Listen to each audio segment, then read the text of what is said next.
Welcome to another episode of the Back to School Shootings podcast. My name is David Riedman. I'm the creator of the K through 12 school shooting database and the author of the School Shooting Data Analysis and Reports Substack, where I publish these podcasts and articles every week. And this week, as we go through a number of challenging and confusing times in lots of different directions in the country, there's an opportunity to speak with somebody who's an expert in education policy, which is one of the biggest expenditures and one of the biggest areas of focus, across the nation. So the guest today is Dr. Matthew Kraft. He's an associate professor of education and economics at Brown University, and he formerly served at the White House Council of Economic Advisors. And that's a really prestigious role. That's a council that was created in 1946, in the aftermath of World War II, that Congress decided it was important to have a group of economists who would advise the president on policy. So one of those former advisors is here with us today. Dr. Kraft, welcome to the show. David, thanks for having me. Before you were serving in the last White House, before you're writing national level policy recommendations around education, you started as a public school teacher. So you are somebody that is working at the policy level in something that down to the classroom level. Can you talk about, how you started and how you ended up as a teacher? My experiences starting out even as a substitute teacher before I became the teacher of record. I started out in Oakland Public Schools, where I was doing some of my field work for my master's. And then I just realized that, that experience was so impactful, being in the classroom, working with individual students, that I wanted to dedicate myself to working as a teacher full time. And I did that in California at Berkeley High School. I was going to night school while I was teaching full time, learning on the job. And it was an incredible and insanely challenging experience. And that's one of the things that I think is most kind of beguiling and hard to observe about teaching, is that we've all been inside classrooms as students and we kind of see the work of what teachers are doing. But having not stepped into their shoes, it is so hard to perceive the daily challenges of working with 25, 30 students in a room, navigating the ways in which they bring challenges with them from their lives, and helping them connect to the curriculum, sustaining their interest, activating their learning, simply being on your feet for, 6, 7 hours a day, and, being able to kind of help them see how education connects to their, own individual lives. So then when you were a public school teacher, or you were starting as, a substitute teacher in Oakland, what were your biggest challenges walking into the school? Because I think a lot of people that are not from the Bay Area, all you hear about is with Oakland is violence and gangs. But I mean, that's not the Oakland that I've seen when I was there. But it is a very under-resourced and in a lot of ways underprivileged community. What was it like in the classroom there, kind of starting your first teaching job? Well, anyone who starts out as a novice teacher has a challenging assignment, because there's no amount of training and preparation that will prepare you from standing in front of a room of, as I did, rambunctious middle school students, and being able to capture their attention and kind of their focus.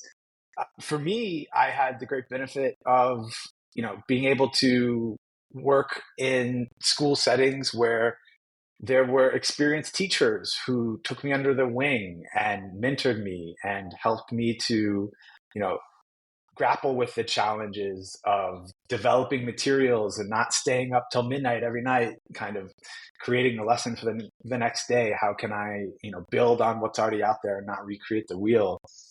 Uh, at the same time, one of the reasons why I left teaching was because I was also frustrated by the lack of kind of formalized structures of support. The ways in which, in many contexts, teachers are kind of left on an island inside their classroom to kind of sink or swim on their own. And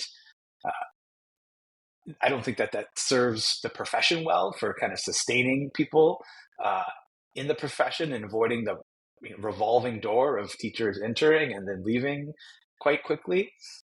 That we know is a real problem for sustaining a workforce that develops skills on the job and refines their practice and craft.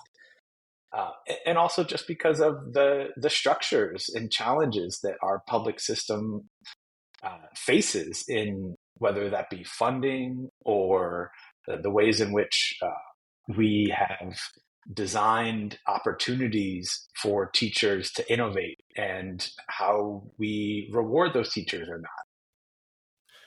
So right now, there's a lot of discussion at the federal level about the role of Department of Education, the what is being taught in classrooms, how much say the federal government has over the curriculum or specific topics that are being taught. But can you kind of talk about it from your perspective of a teacher?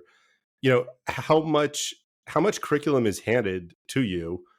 What are the mechanisms that you have to kind of meet that curriculum behind beyond standardized testing?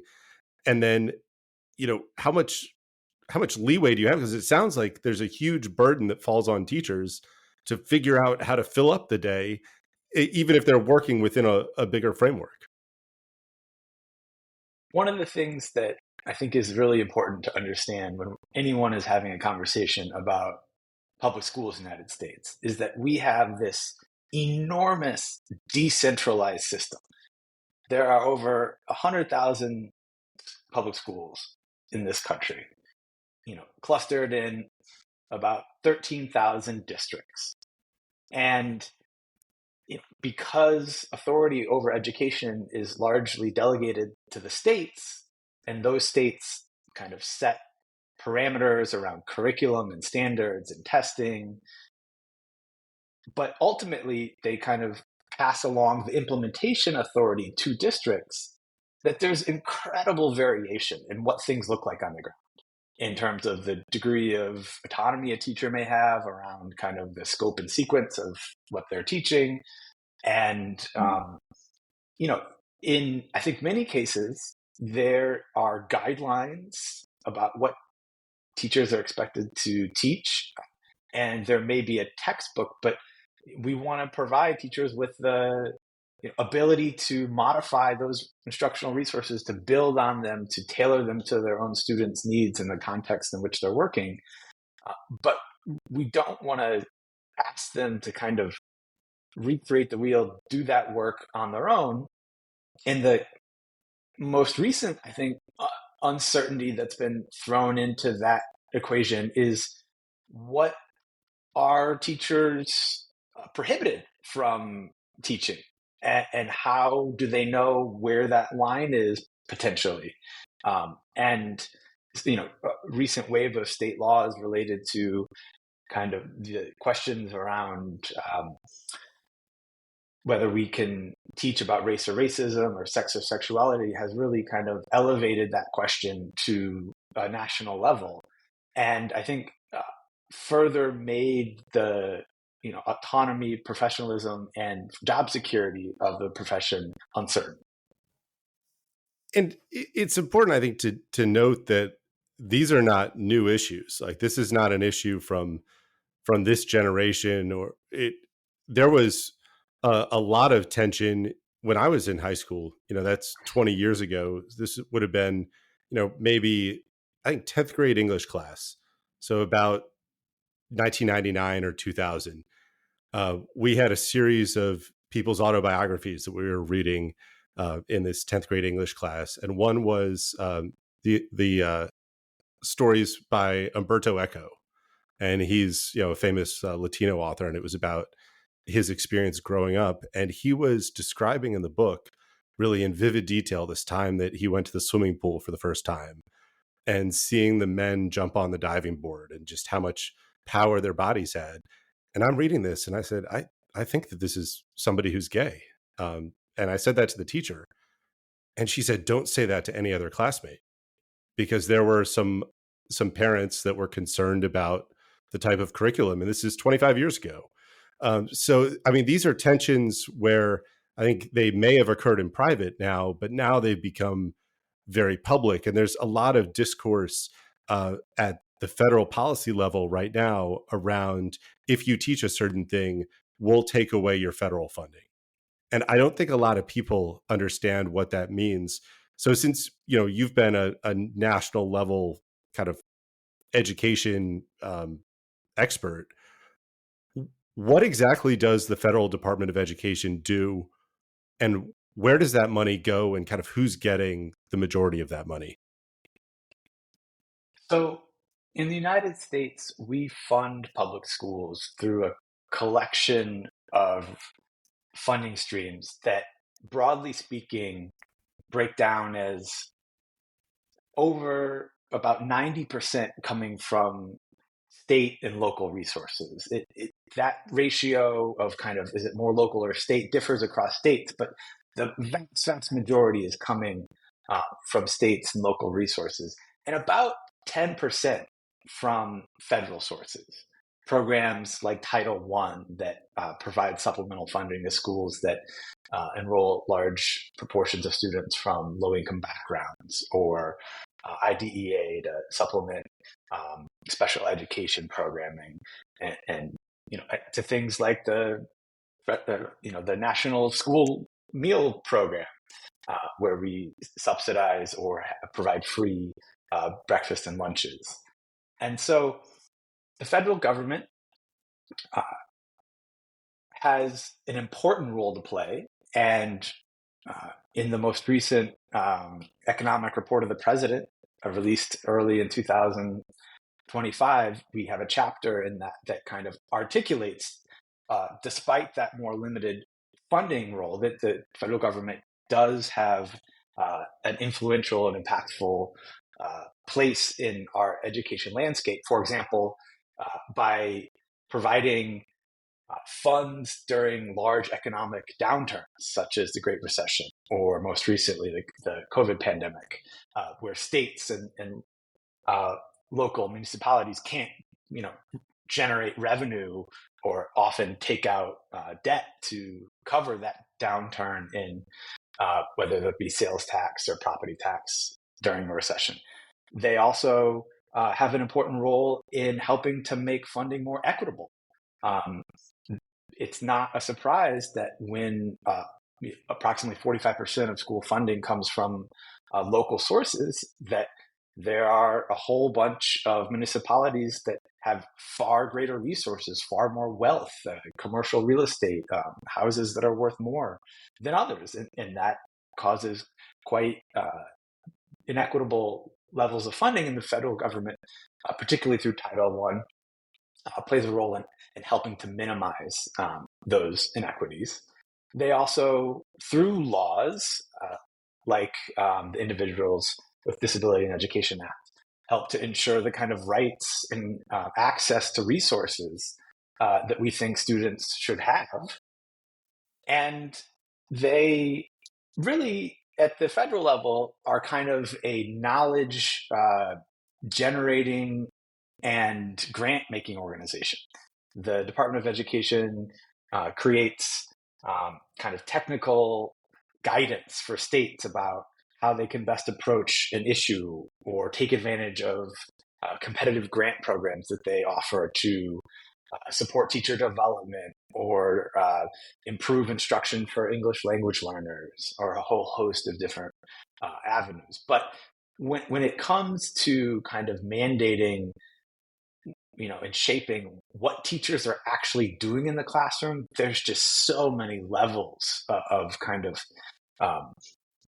ways in which any type of federal initiative or mandate may be diluted or kind of diverted before it ever hits the classroom. Yeah, that's a great point. I also want to just get back to the 10% figure that you pushed out, because people hear 10% of a budget, they think, oh, that's not a big deal. 10% is, less than the tip that I'm going to leave on dinner and so on. But in most local jurisdictions and most cities, the single biggest budget item is education.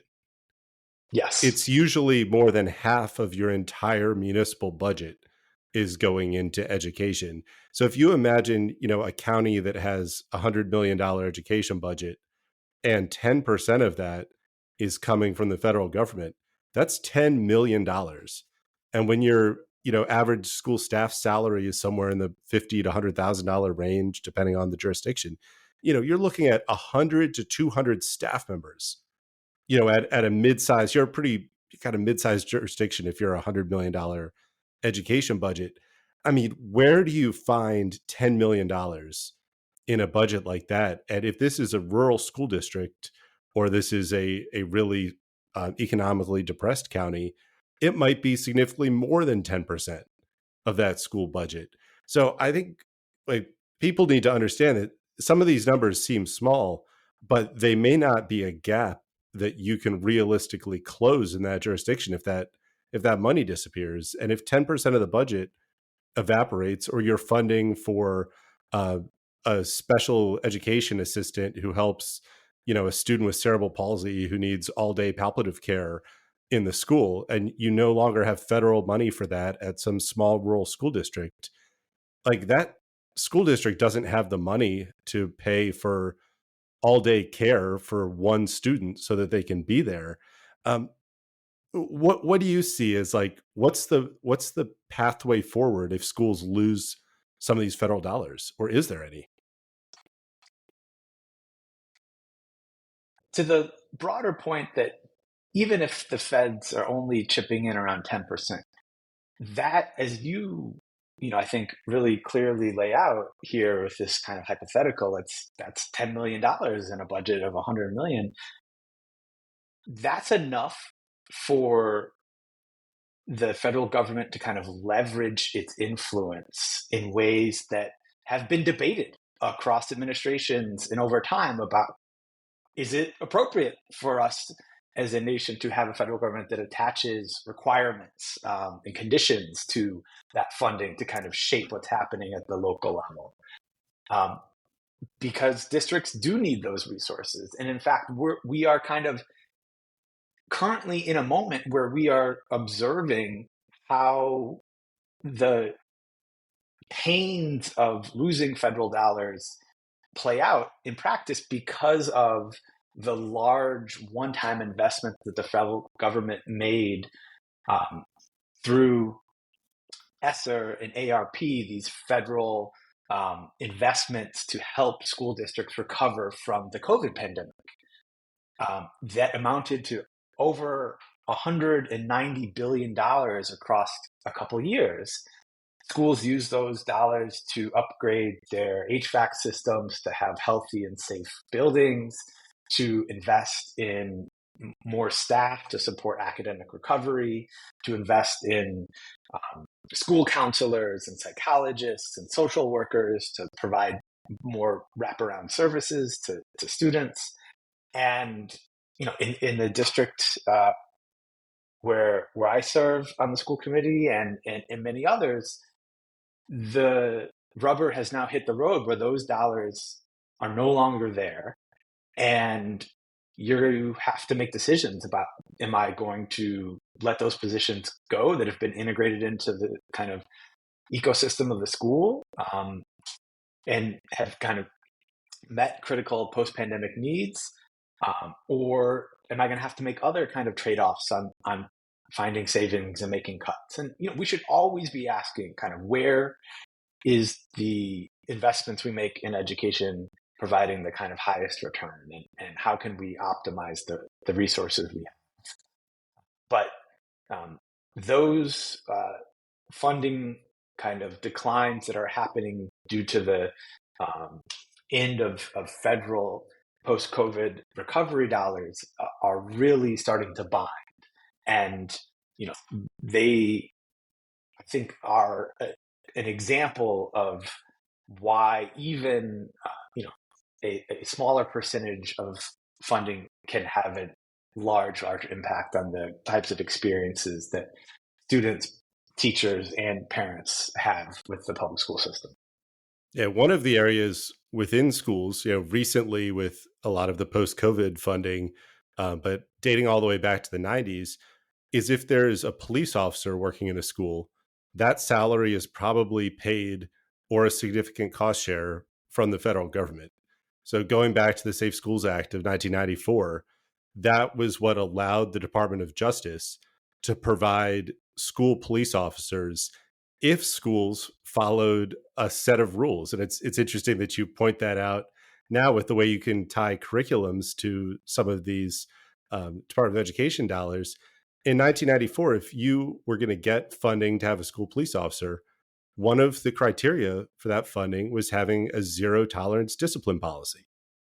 And the impact of that has been a lot of students have ultimately been arrested and prosecuted and gone to prison for a school police officer that was mandated to then apply a zero tolerance discipline policy in schools. But it's not just education.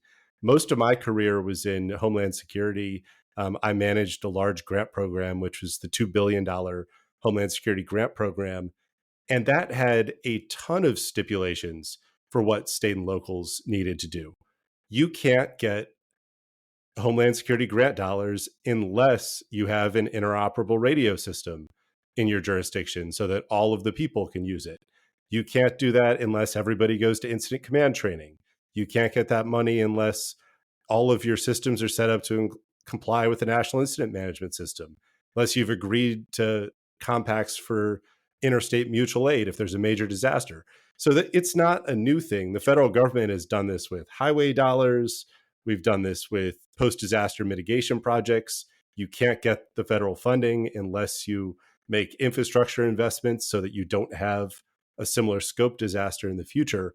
But I think as we're seeing right now, any of that policy attachment to funding can be used kind of in any direction. It could be used to push somebody towards safer construction, but it could also be used to push a ideologically based curriculum that some people may not support. But then kind of looking more broadly, because in your role on the Council of Economic Advisors, you were trying to kind of quantify some costs and impacts around education beyond like the current funding area and Department of Education. So what do you see as like the biggest challenges in public education right now?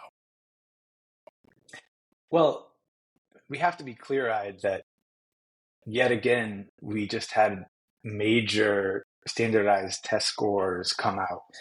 In this case, the National Assessment of Educational Progress, the NAEP, often referred to as the nation's report card. And this is kind of the gold standard assessment that we give across all states because the state standardized tests are unique to every state and can't really be compared apples to apples because they're designed to be matched to each state's standards, which are different. And states can set different thresholds for what does it mean to be proficient in Alabama versus Alaska.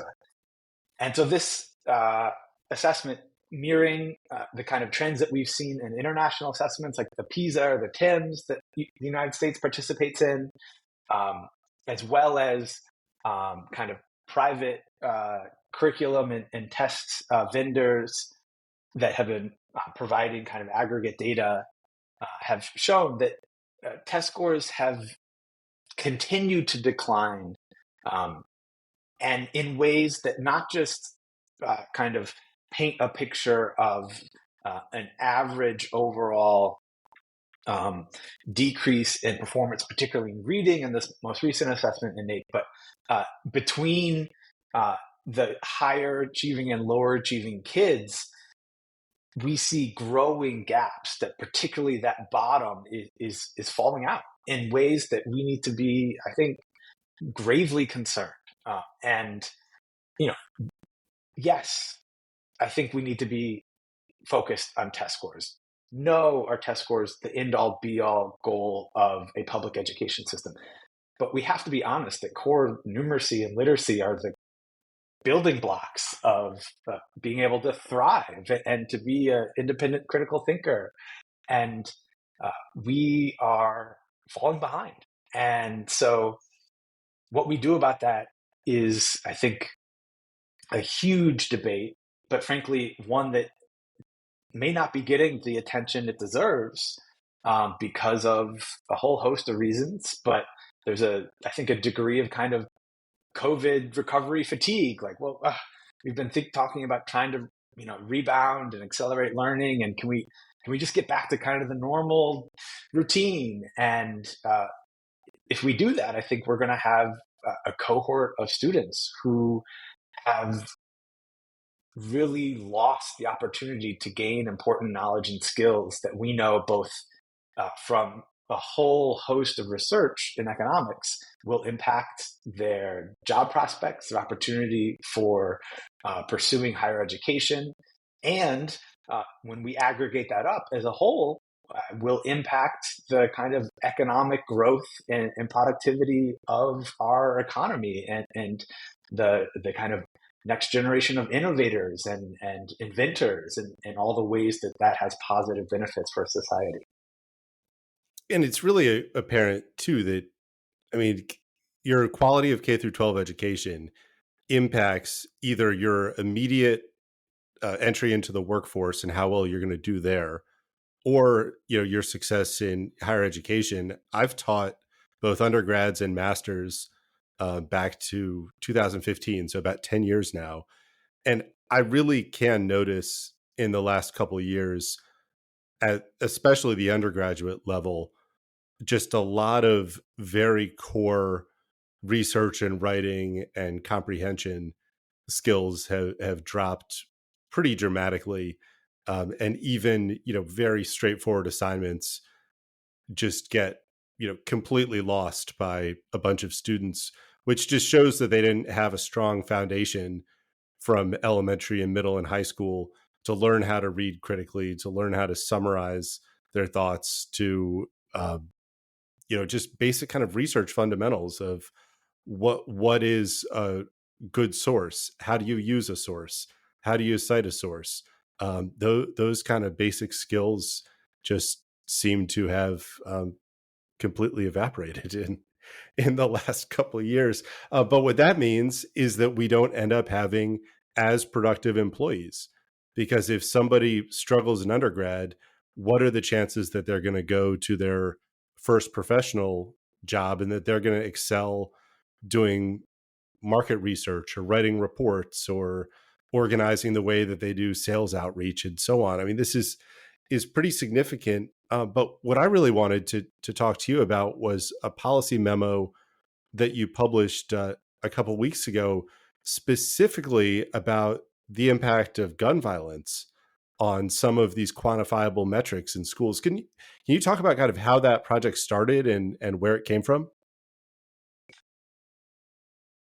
So I had the privilege of serving on the Council of Economic Advisors in the previous administration. And in that role, I had the opportunity to participate in, broad policy conversations around how we can use the lens of economics to think about, the decisions that we make as a nation, the ways in which the federal government tries to serve the country and support schools. And one of the things that, for me, that was just so striking was that here I was in a unique moment, so different from being an academic, where I have the opportunity to teach undergraduate and graduate level students, but and write and research, but that's at arm's length from policy making. And I didn't want to, as kind of Hamilton would say, like, throw away my shot. I wanted to try to be part of that conversation. And most of that work, since I am an economist of education and was focused on what we can do to strengthen, early childhood education and solve those market failures, or what we can do to make higher education more accessible and affordable, or how can we, address challenges in recruiting the next generation of teachers. But at the same time, I just had been and continue to be so overwhelmed and crushed by the consistent headlines of school shootings in our country. And one of the things that we often do as a nation is we grieve and we talk about, those victims. But I think that, as much as that those tragedies are just incalculable and unquantifiable, we have to also see as a society that there are repercussions of those individual incidents and acts that have enormous consequences for our education system as a whole. And so with an amazing team of researchers at the CEA, we started to ask the question, what do we know from the research about how gun violence in the United States, of which school shootings are a subset, a very small one in the bigger picture, but certainly a very impactful one for thinking about public education, shapes the experiences of students and the bottom lines of budgets for districts and everything in between. And with that, I think that there were some interesting findings in your policy memo there. I mean, the first and foremost that everybody should know at this point is that the rate of gun violence and the child mortality rate from gunshot injuries is significantly higher in the United States than it is in any other developed country in the world. That's an absolute fact that even if the documents about it are erased, it still exists. There's still those bodies in the hospitals, and the trauma surgeons who treat them have been on this show to talk about it. So that's kind of an undeniable starting point. From my tracking of this data, the number of shootings on school campuses have increased about 10x in the last decade. And then I think what was interesting from your research is the impacts of those shootings actually have very significant and measurable impacts across people's entire lives. Like, there is a reduction in the likelihood of graduation for students who experience a school shooting. Can you talk about that?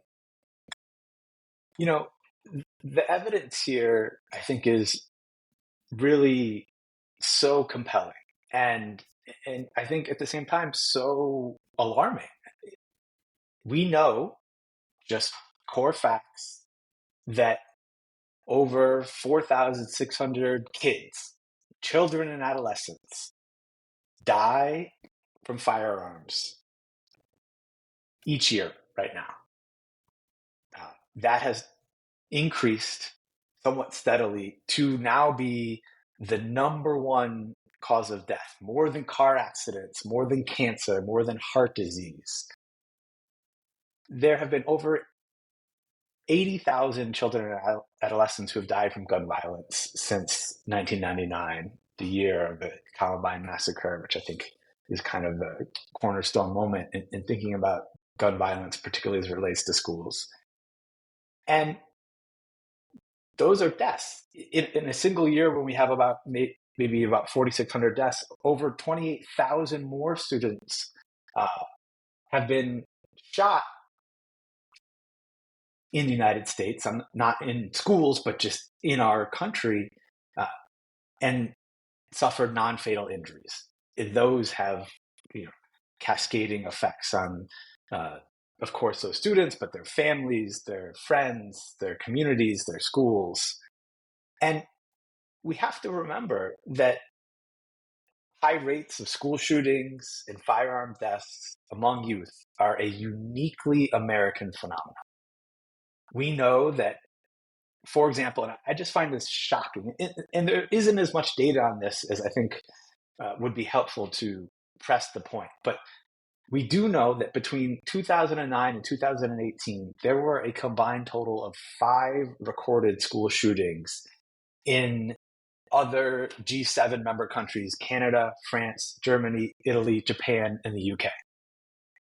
In the US, depending on what we define as a school shooting, we reach that level every 2.5 months, if not more frequently. And as you point out, the trend is getting even worse. And so when we look at overall firearm mortality rates across children and adolescents, in the US, it is at least 10 times higher than other high income nations that we might compare ourselves to: Canada, France, Sweden, Australia, Germany, UK, Japan. And so I think it just forces us to ask, what is happening here that is different? That we have a context where students, children, and adolescents have to experience this degree of threat, both inside schools as well as in surrounding neighborhoods and communities. And we can talk about some specific research that I'd like to highlight. But one of the major points that I just want to emphasize is that gun violence outside of school has direct and large, impactful negative consequences for what's happening inside of school. And so that filters in ways that we know are consequential both in the short term and the long term. Yeah, to put those numbers that you cited there into perspective, a couple weeks ago, I recorded an episode with Dr. Gorlick. He's the CEO of Children's Minnesota and a pediatric trauma surgeon. So the number of kids that are killed by firearms every year are the same as if a fully loaded school bus crashed and every kid inside the school bus died every 3 days. Wow. And I mean, if you had that image on the news every day of a mangled school bus with all the crosses next to it or all the body bags next to it, you would see that. But that is how many kids are getting killed every year. If you look at that for firearm injuries, it's like having 7 school buses crash every single day. And every single kid on the school bus is injured. But what really, I think, encapsulate like how much we owe to children and why firearms violence matters so much for children is Dr. Gorlick also talked about a child's body and why you have oftentimes a higher fatality rate. And that's because a child's body, especially kindergarten or elementary school age kids, their organs are not developed yet. They're a different proportion based on the size of their body and the size of their organs. So a single bullet is more likely to hit a critical organ in a small child than it is in an adult. And these are kids who don't vote. They can't set policy. They're not their own. They don't have their own custody or their own, legal authority. And they go to a place that they're mandated to go every day. And we need to assure that when they're in that place that's funded mostly by state, local, and federal governments, that they are safe there, that they are dropped off by their parents in the morning and then returned safely to them in the evening. And as your research shows, if there is a shooting, whether they're impacted or not, the chance of that student graduating is significantly lower. And there's so much political energy around crime, around law and order, around needing to reduce crime. The strongest correlate for being a lifetime habitual criminal offender and having multiple incarcerations is not graduating high school. There's decades of empirical evidence that shows that. So decisions that we make that impact education and impact K through 12 schools are ultimately going to have a huge downstream impact on crime. So we need to find ways to make sure as many students graduate as possible. But you also had some really compelling research on long-term earnings based on school shooting exposure.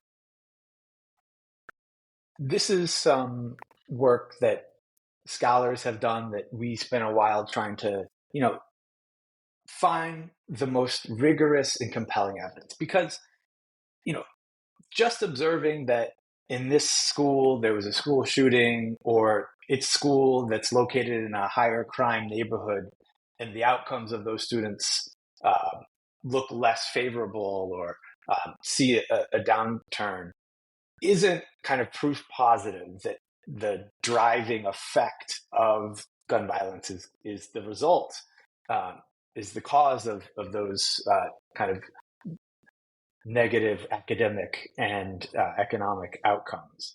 And so when we try to focus in on studies that are able, through more credible research designs, to isolate cause and effect, some of the best that have come out, even in the most recent couple of years, have identified, by taking advantage of seeing kind of how cohorts of kids in the same schools before and after a shooting have changed, parsing out overall trends and how outcomes have changed over time. And what they find is that for students exposed to a school shooting, it reduces the likelihood that they graduate from high school by 3.4%, that they obtain a bachelor's degree by 14.6%, and I think even more kind of shockingly, that ultimately in the labor market, when they go on to work, that they are more likely to be unemployed. And even when they are employed, they earn on average $2,600 less annually, which, when you do a present discounted value estimate of kind of what that lost income looks like in current dollars, that's over $100,000 in lost lifetime earnings. And it's not just about the economics of this. There's compelling evidence that school shootings increase antidepressant use among students, just one measure of the kind of socio-emotional, mental effects of being exposed to a school shooting. And that particularly in school shootings that result in high fatalities, that there's evidence that those traumatic events may elevate rates of suicide and overdose deaths among students. And so, when we looked across the body of evidence that existed, it just seemed so clear that school shootings, they show up in the news and we grapple with that tragedy. And the news cycle continues, but those students, it doesn't ever go away. It's with them for their lives. And that's what's borne out in the research.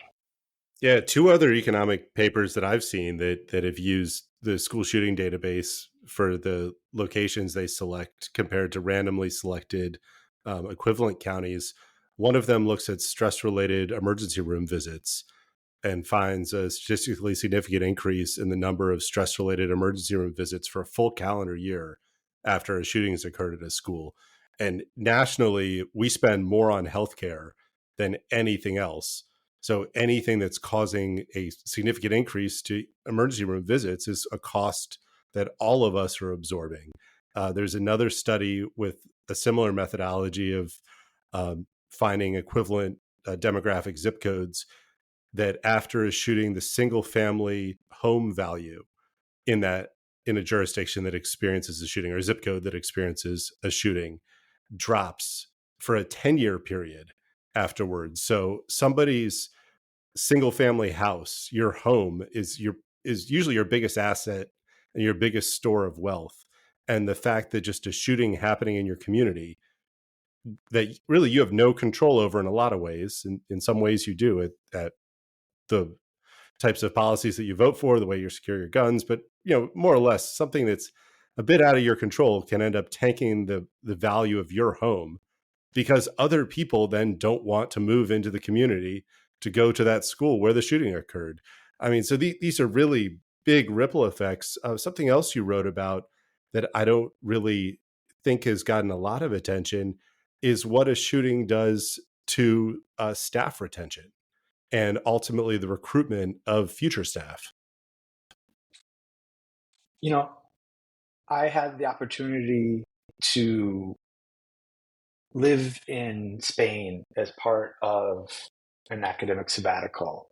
And while I was there, I spoke with a lot of teachers, kind of as part of my research. And I can't describe the kind of just overall disbelief that educators, both there and in other countries where I traveled to give seminars and talks, talked about what they saw on the news related to the frequency and kind of scale of school shootings in the United States. And of course, that was filtered through the news and images. But, I even talked to a teacher who was living in Spain. He was originally from Sweden, and he was married to an American. And they had considered moving back to the United States, but he was honestly concerned about what it would mean to be a teacher in the context of the ways in which school shootings and gun violence happen in the United States. Now,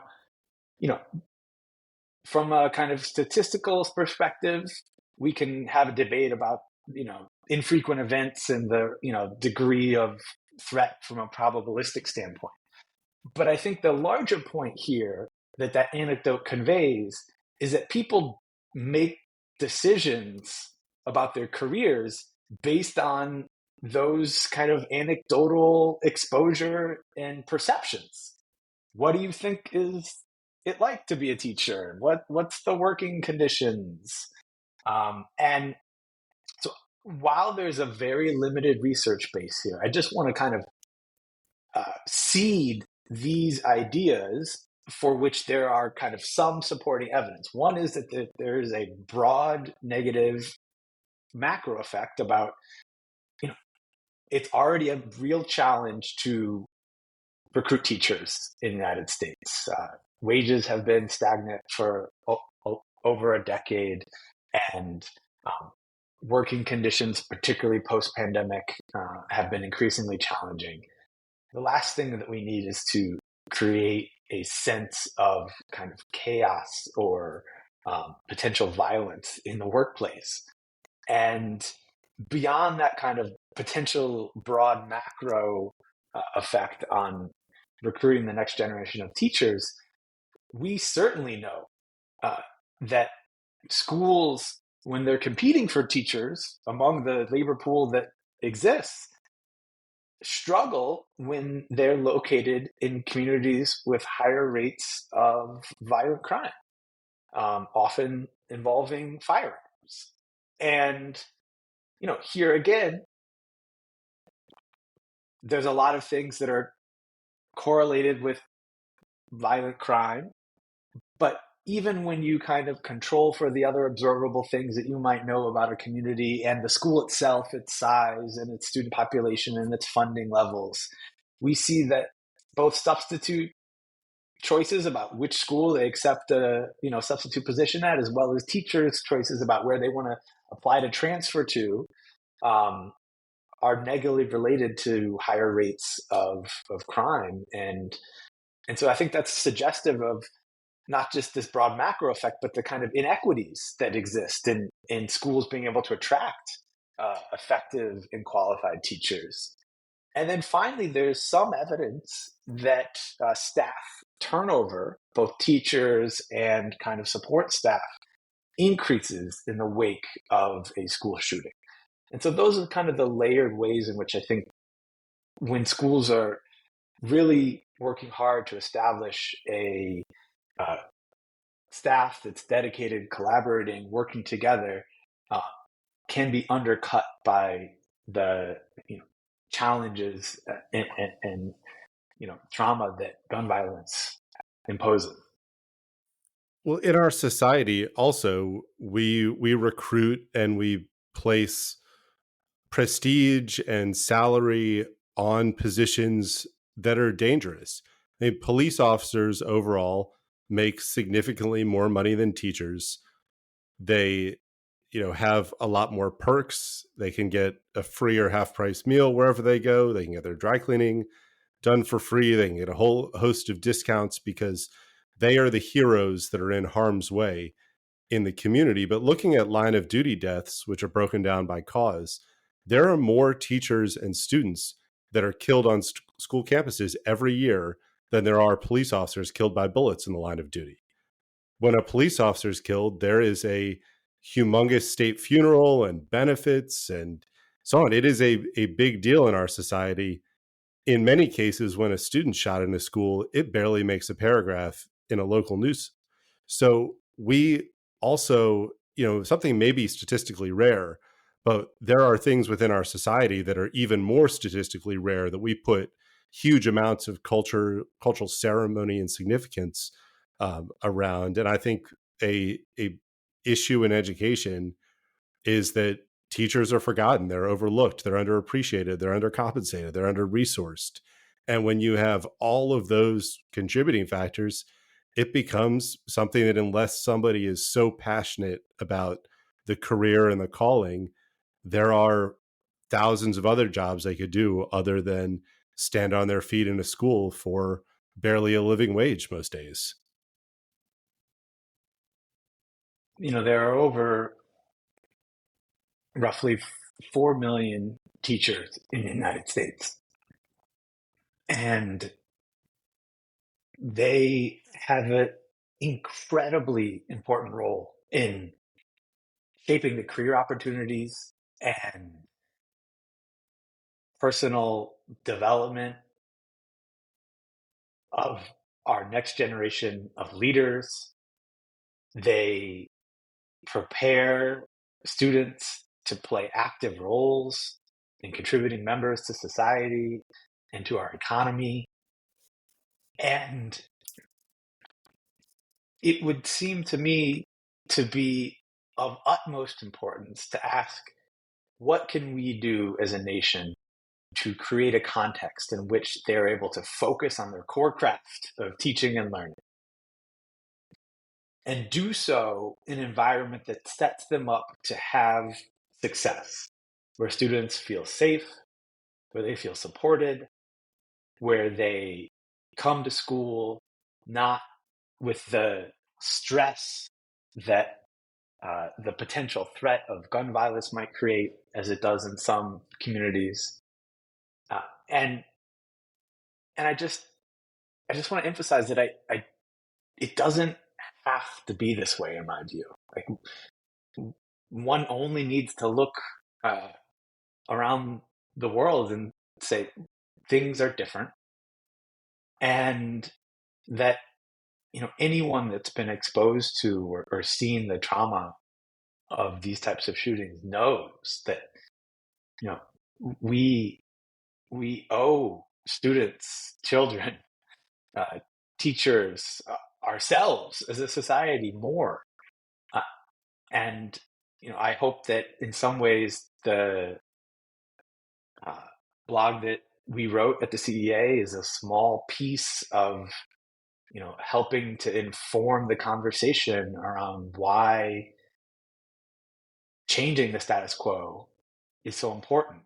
One of the things that was most difficult for me about working on this review of the literature is that in it we talked about the most recent school shooting as a way to kind of personalize and make more concrete these larger statistics that we were presenting. And we kept having to update over and over again what that most recent shooting was. From now it's Appalachian High School, now it's Abundant Life, and it's just not right.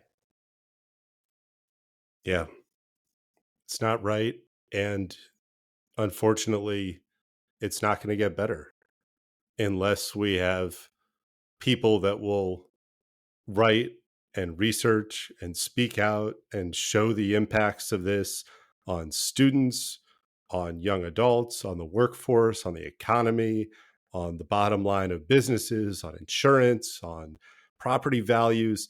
This is an issue that is solvable because it's been solved in every other developed country in the entire world. It's not a difficult issue to solve. Everybody else has a blueprint for it. But I think we just need to keep reinforcing over and over in as many ways as possible. These are all of the different real impacts on your life, your business, your house, your 401k, and most importantly, your kids' lives and your kids' futures. It's no longer on the White House website, but there's an archived link to the policy paper that you wrote. Again, guest today, Dr. Matthew Kraft. He's an associate professor of education and economics at Brown University, formerly on the White House Council of Economic Advisors. Dr. Kraft, thank you so much. This is a great conversation. I enjoy being here. Thanks so much.